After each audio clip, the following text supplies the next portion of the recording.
کیا آپ نے کبھی سوچا ہے کہ یہ دنیا، یہ کائنات جو تم دیکھ رہے ہو، کیا یہ واقعی ایسی ہی ہے یا یہ سب ایک فریب ہے، ایک دھوکہ ہے؟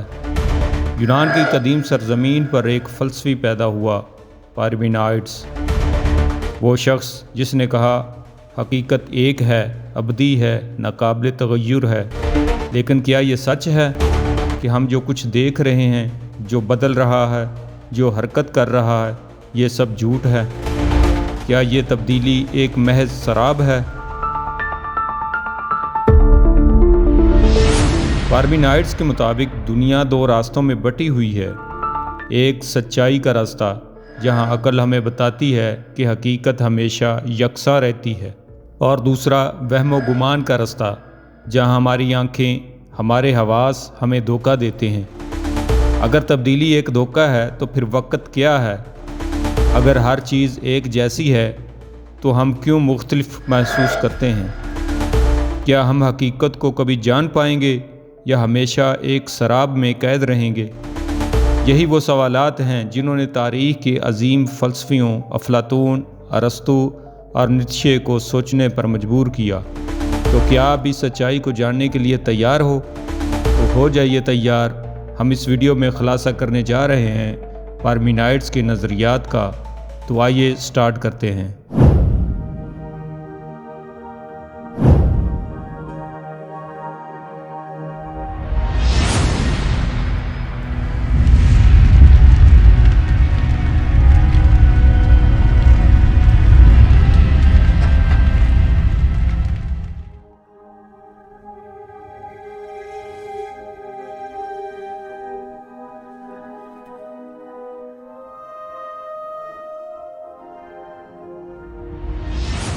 قدیم یونانی فلسفی 6 صدی قبل مسیح کے آخر میں یا 5ویں صدی قبل مسیح کے شروع میں میگنا گریشیا یعنی جنوبی اٹلی کے شہر ایلیا میں پیدا ہوئے۔ وہ ایک امیر اور نامور خاندان میں پیدا ہوا تھا۔ اس کی پیدائش کی صحیح تاریخ یقینی طور پر معلوم نہیں ہے۔ وہ پہلے زینوفنیز کا طالب علم تھا لیکن اس کی پیروی نہیں کی، اور بعد میں ایک پائتھاگورین امینیاس سے وابستہ ہو گیا جسے اس نے اپنے استاد کے طور پر ترجیح دی۔ پارمینائڈس کو انٹولوجی یا مابعد الطبیعیات کا بانی سمجھا جاتا ہے، اور اس نے افلاطون پر اپنے اثر و رسوخ کے ذریعے مغربی فلسفہ کی پوری تاریخ کو متاثر کیا ہے۔ اس کے نظریات افلاطون اور سقراط سمیت بعد کے تقریباً تمام فلسفیوں کے ہاں موجود ہیں، یہاں تک کہ ہیگل نے جا بجا اس کی فکر سے استفادہ کیا، اور ہیگلیائی جدلیات کا آغاز بھی پارمینائڈس کے نظریہ وجود سے ہوتا ہے۔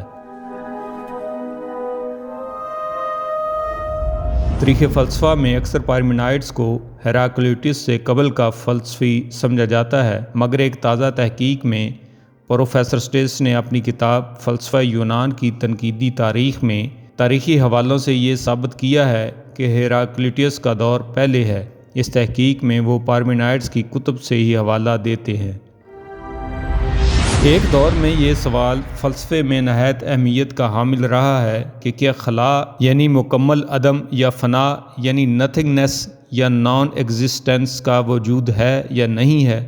اس سوال کا ماخذ دراصل اس سوال میں ہے کہ کیا موجودات یعنی کائنات عدم سے وجود میں آئے ہیں یا نہیں، اور اگر عدم سے وجود میں آئے ہیں تو خود عدم کے وجود کی نوعیت کیا ہے، اور کیا اس کا وجود ایک حقیقت کے طور پر تسلیم کیے جانے کے قابل بھی ہے یا نہیں ہے۔ ابتدائی مادی فلسفہ، جس کے شارحین میں تالیس، اناکسیمینڈر کے نام شامل ہیں، نے بظاہر اس سوال کا جواب نفی میں دیا ہے، کیونکہ وہ اس بات کے قائل ہیں کہ عناصر اربع یعنی پانی، ہوا، آگ اور مٹی کا وجود ہمیشہ سے ہے، سو وہ عدم سے وجود میں نہیں آئے۔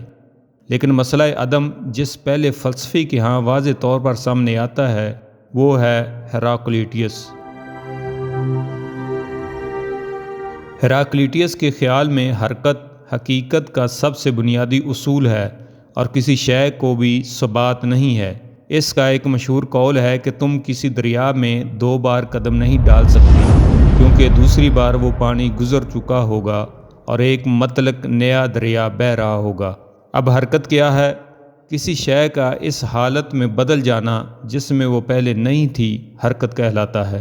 یعنی حرکت دراصل کیفیت یا حالت کی تبدیلی ہے، لیکن حرکت کے نتیجے میں شے جس نئی حالت میں بدل گئی ہے وہ حالت پہلے وجود نہیں رکھتی تھی اور اس لیے وہ چیز عدم میں تھی۔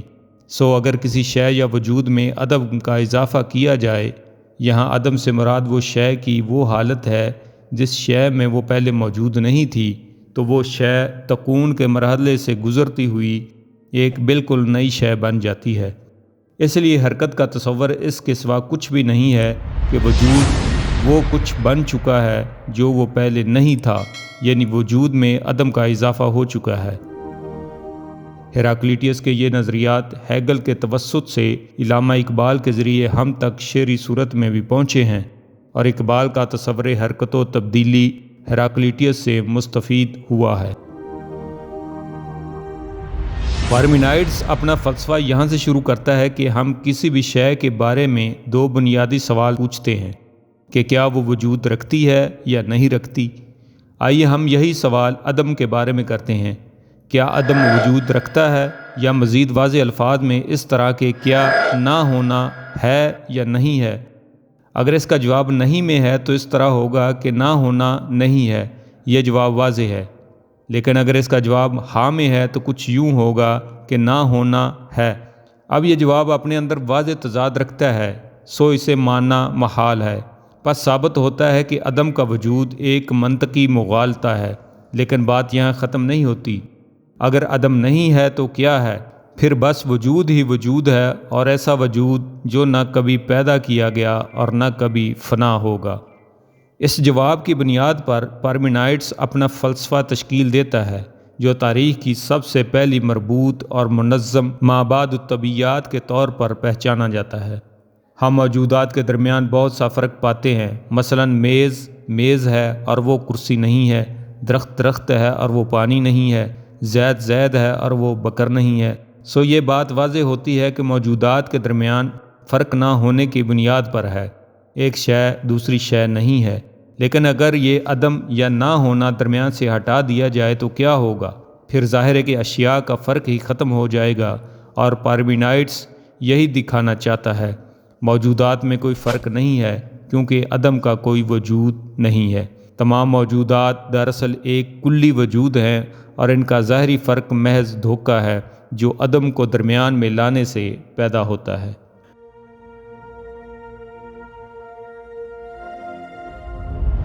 لیکن پارمینائڈس سے پہلے ایک فلسفی ہیراکلیٹس ثابت کر چکا تھا کہ حرکت یا موشن عدم کے بغیر ممکن نہیں ہے، اور اب ہم یہ دیکھ رہے ہیں کہ عدم کا تو وجود ہی نہیں ہے، تو پھر حرکت کا انجام کیا ہوگا؟ اس سوال کا واضح جواب ہے کہ حرکت کا کوئی وجود نہیں، اور یہ محض حواس کا دھوکہ ہے۔ اور چونکہ حرکت ہمیشہ کسی خالی جگہ میں ہونا ہی ممکن ہے، اور کائنات میں کوئی خالی جگہ موجود نہیں ہے، سو حرکت ممکن نہیں ہے۔ رد حرکت کا یہ نظریہ پارمینائڈس کے شاگرد زینو نے اپنے مشہور عالم پیراڈاکس کے ذریعے مزید واضح کیا ہے۔ اب ایک ایسی کائنات بنتی ہے جس میں نہ تو موجودات کے درمیان کوئی فرق ہے اور نہ کہیں حرکت ہے۔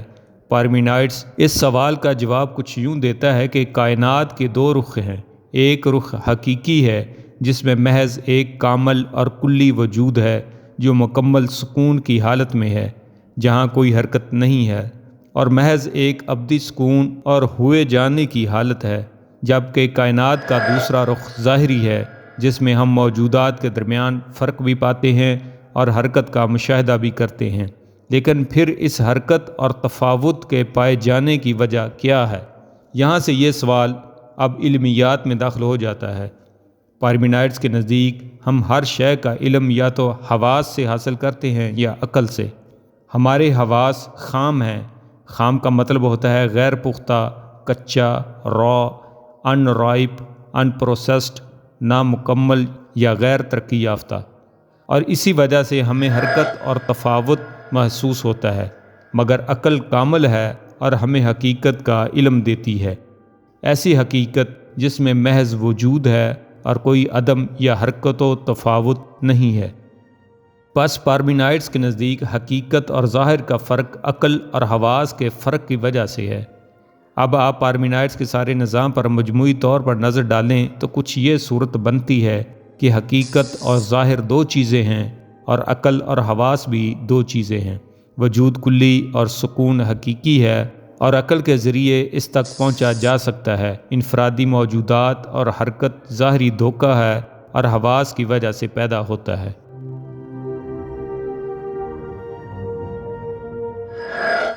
پارمینائڈس کا تصور وجود ایک غیر مادی تصور ہے جس کی کوئی صورت یا شکل نہیں ہے، وہ بس ہے۔ ایک دفعہ مثال دینے کی خاطر پارمینائڈس نے کہا کہ وجود حقیقی گلوب کی طرح ہے، مگر یہ مثال محض مثال ہے اور اس کی وجہ سے پارمینائڈس کے مجموعی نظام پر سوال نہیں اٹھایا جا سکتا۔ پارمینائڈس کے یہ نظریات فلسفے کی تاریخ میں نہایت اہم رہے ہیں اور افلاطون کے مثال کے وجود کی نوعیت پارمینائڈس کے تصور وجود سے بہت مماثلت رکھتی ہے۔ افلاطون کے مثال بھی غیر مادی اور حرکت سے پاک ہیں۔ مادی اور حقیقی دنیا کا فرق افلاطون نے پارمینائڈس سے مستعار لیا ہے اور یہاں تک کہ امانویل کانٹ کے ہاں ظاہری اور حقیقی یعنی فینومینا اور نومینا کے نظریات بھی پارمینائڈس سے متاثر ہوئے ہیں۔ ہیگلیائی جدلیات میں پہلا مقولہ وجود کا ہے جو خود ہیگل کے الفاظ میں پارمینائڈس کے تصور وجود سے اخذ ہے، اگرچہ جدلیات میں اس تصور سے مختلف نتائج اخذ کیے گئے ہیں۔